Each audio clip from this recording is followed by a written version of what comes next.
और सच्चाई को देखे, ये सच्चाई है। वो भय का वातावरण था और आज भय मुक्त वातावरण है। इसके लिए मैं मानिक शाह, विप्लव जी और नरेंद्र मोदी जी को धन्यवाद देता हूं। बंधुगण, इतना ही नहीं, आप याद करिए 2018 से पहले इस त्रिपुरा में मात्र 3% लोगों के घर में पीने के जल का पानी पाइप के माध्यम से, नल के माध्यम से पहुंचता था। आज नरेंद्र मोदी है तो मुमकिन है, आज 56% लोगों के घर में पीने का पानी नल के माध्यम से पहुंच रहा है। यह है उन्नत त्रिपुरा, यह है डेवलपिंग त्रिपुरा, यह है विकास की ओर अग्रसर त्रिपुरा। बंधुगण, क्या यह हकीकत नहीं है? मैं तो उड़ीसा का हूं, मैं सारे विषय नहीं जानता, मगर जब मैं त्रिपुरा में आया तो मेरे साथ एयरपोर्ट में एक वृद्ध व्यक्ति बैठे थे। उन्होंने कहा, आप धन्यवाद दीजिएगा अपने प्रधानमंत्री को, क्योंकि आप तो मिलते होंगे। त्रिपुरा में पहले मुझे 700 रुपए पेंशन मिलता था सोशल सिक्योरिटी का, और आज मुझे 2000 रुपए पेंशन मिलता है सोशल सिक्योरिटी का। ये बहुत बड़ी बात है त्रिपुरा के अंदर। और लगभग 3.5 लाख लोगों को त्रिपुरा की भारतीय जनता पार्टी की सरकार ने यह सोशल सिक्योरिटी का पेंशन देने का काम किया। केवल इतना ही नहीं, त्रिपुरा के अंदर जो किसान बंधु हैं, उन किसान बंधुओं को 6,000 रुपए प्रतिवर्ष देने का काम नरेंद्र मोदी जी ने किसान सम्मान निधि के माध्यम से किया है। और आज लगभग 2.5 लाख किसान ऐसे हैं त्रिपुरा में। त्रिपुरा का पूरा जनसंख्या लगभग 35 लाख का है, 30-35 लाख का, 40 लाख ज्यादा से ज्यादा। वोटर यहां 28 लाख है, मगर 2.5 लाख किसानों को किसान सम्मान निधि के माध्यम से 6,000 रुपए उनके अकाउंट में पहुंच रहा है। यह पहली बार त्रिपुरा के किसानों के लिए इतनी बड़ी सौगात नरेंद्र मोदी जी ने दिल्ली से पहुंचाने का काम किया है। जिस भी कॉन्स्टिट्यूएंसी में जाओ, हर कॉन्स्टिट्यूएंसी में 5,000 या 6,000 किसान ऐसे होंगे जिनको किसान सम्मान निधि दिया गया है। पहले किसान जो यहां वास करते थे त्रिपुरा में, उनकी जो सालाना आय था, एनुअल इनकम था, वो जितना था उसको डबल करने का काम नरेंद्र मोदी जी की सरकार ने और त्रिपुरा की बीजेपी की सरकार ने मात्र 5 वर्षों के अंदर किया है। बंधुगण, आप सबने प्रधानमंत्री आवास योजना का नाम सुना है। कितने लोगों ने प्रधानमंत्री आवास योजना का नाम सुना है? जरा हाथ ऊपर उठाइए। पहली बार पूरे हिंदुस्तान में ऐसा हुआ है कि देश के प्रधानमंत्री ने कहा है, एक भी गरीब हिंदुस्तान में ऐसा नहीं होगा जिसको घर नहीं मिलेगा, हर किसी को घर दूंगा।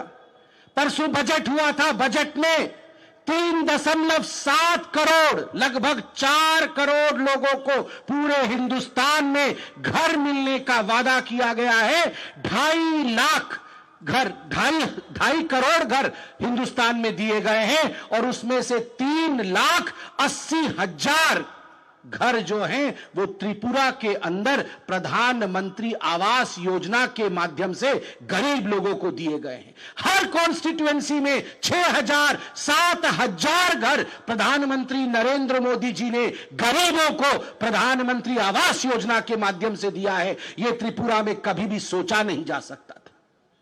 बंधुगण, आप सोच के देखिए, 100 वर्षों में एक बार महामारी आती है पूरे विश्व में। स्पेनिश फ्लू के बाद पूरे विश्व में कोहराम था, कोरोना का कोहराम।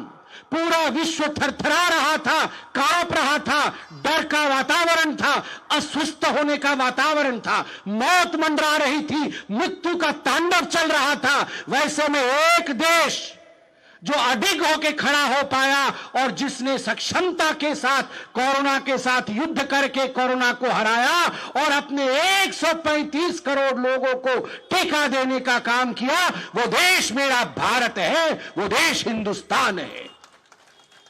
अमेरिका जैसे बड़े बड़े देश, ब्रिटानिया जैसे बड़े बड़े देश यूरोप के बड़े बड़े देश जो ना कर पाए, जो हम पे हंसते थे, अरे ये भारत तो गरीब देश है, अरे ये भारत तो विकसित देश है, इसका तो विकास ही नहीं हुआ, ये क्या कोरोना का ट्रीटमेंट करेगा, करोड़ों लोग ऐसे ही मर जाएंगे, मक्खी की तरह लोग मर जाएंगे।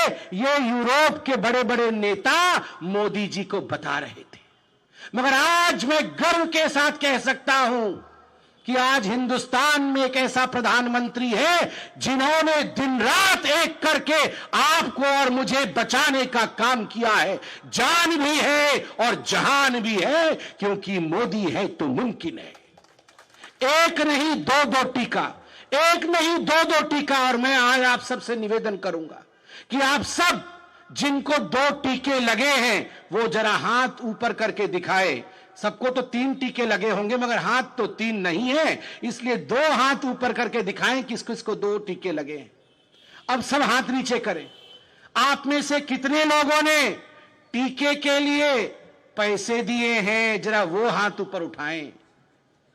किसी ने पैसे नहीं दिए। और जिनको मुफ्त में टीके लगे हैं वो जरा हाथ ऊपर उठाएं। 100% टीके मुफ्त में लगे हैं। मुफ्त में दुनिया में कुछ नहीं होता। पैसा तो किसी के जेब से गया होगा, किसी ने तो आपके टीके का पैसा दिया होगा, भुगतान किया होगा।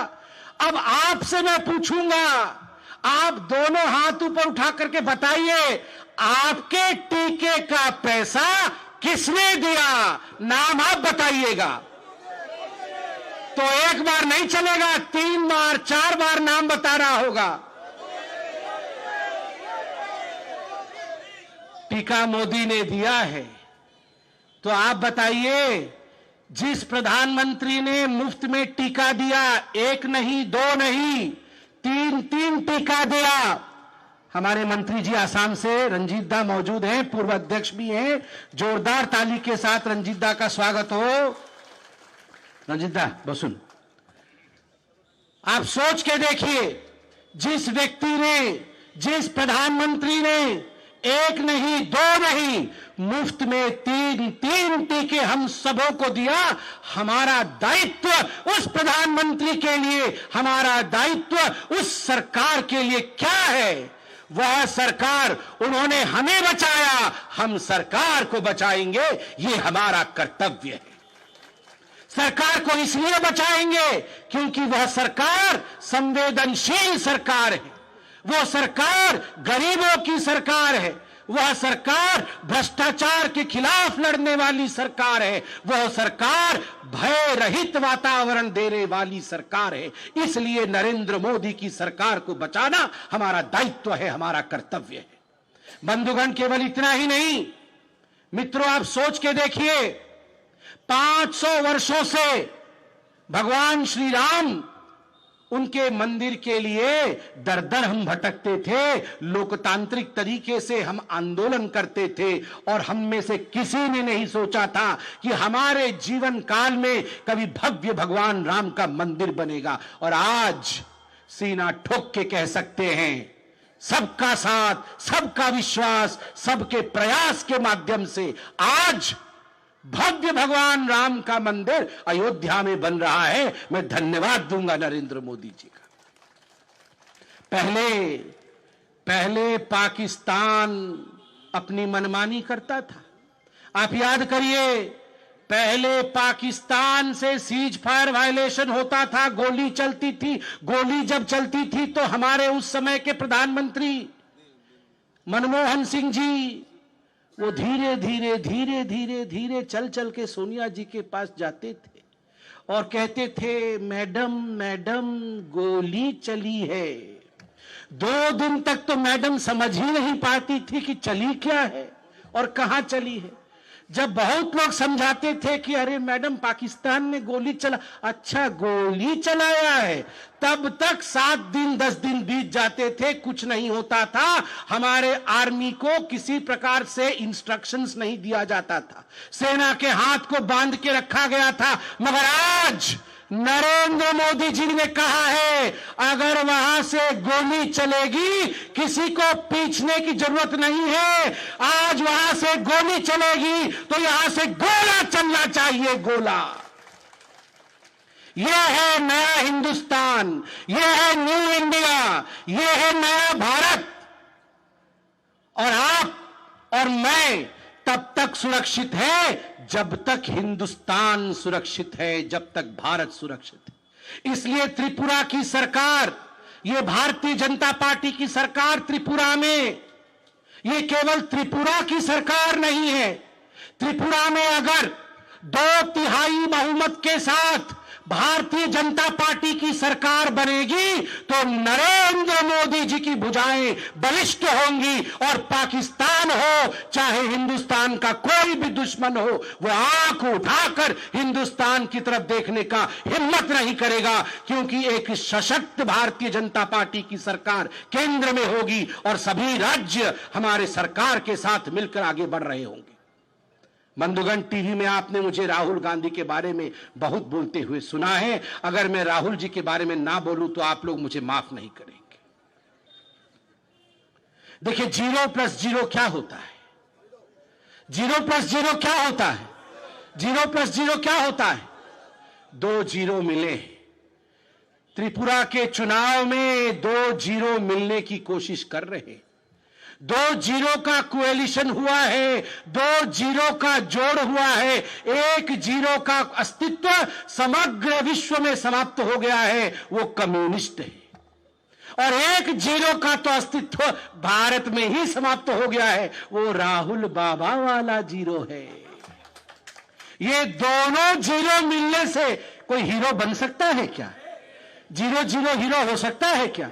0 0 कभी भी हीरो नहीं हो सकता है। 0 0 0 ही रहेगा। इसलिए मैं बनमालीपुर की जनता को बोलना चाहता हूं, उनसे सविनय निवेदन करना चाहता हूं, प्रार्थना करना चाहता हूं, 0 के साथ खड़ा नहीं होना है, हीरो के साथ खड़ा होना है। हीरो जी जरा यहां तो आइए। हीरो के साथ खड़ा होना है, 0 के साथ कभी नहीं खड़ा होना है। याद रखिए, जहां तक कांग्रेस और कम्युनिस्ट पार्टी का सवाल है, वो अपने अस्तित्व को बचाने के लड़ रहे हैं। राहुल बाबा कैसे बचे, सीताराम येचुरी कैसे बचे? अरे हमको तो लवी नहीं मिल रहा है, हमको तो हमारा हफ्ता नहीं मिल रहा है, पैसा खत्म हो गया है। वो उसलिए लड़ रहे हैं। और हम किस लिए लड़ रहे हैं? त्रिपुरा के अस्तित्व को बचाने के लिए लड़ रहे हैं। त्रिपुरा की इज्जत को पूरे विश्व में आगे बढ़ाने के लिए लड़ रहे हैं। हम त्रिपुरा के लिए लड़ रहे हैं, वो अपने के लिए लड़ रहे हैं, वो राहुल बाबा के लिए लड़ रहे हैं। इसलिए आपको चुनना है, त्रिपुरा बड़ा है या कम्युनिस्ट और कांग्रेस बड़ा है। मेरा मानना है त्रिपुरा बड़ा है और जीत त्रिपुरा की होनी चाहिए। इसलिए मैं चाहूंगा कि हीरो की ही जीत हो, 0 को भुला देना है। मेरे साथ दोनों हाथ बांध करके एक बार अंत में राजीव दा के लिए कहेंगे, भारत माता की, भारत माता की, भारत माता की। बहुत बहुत धन्यवाद।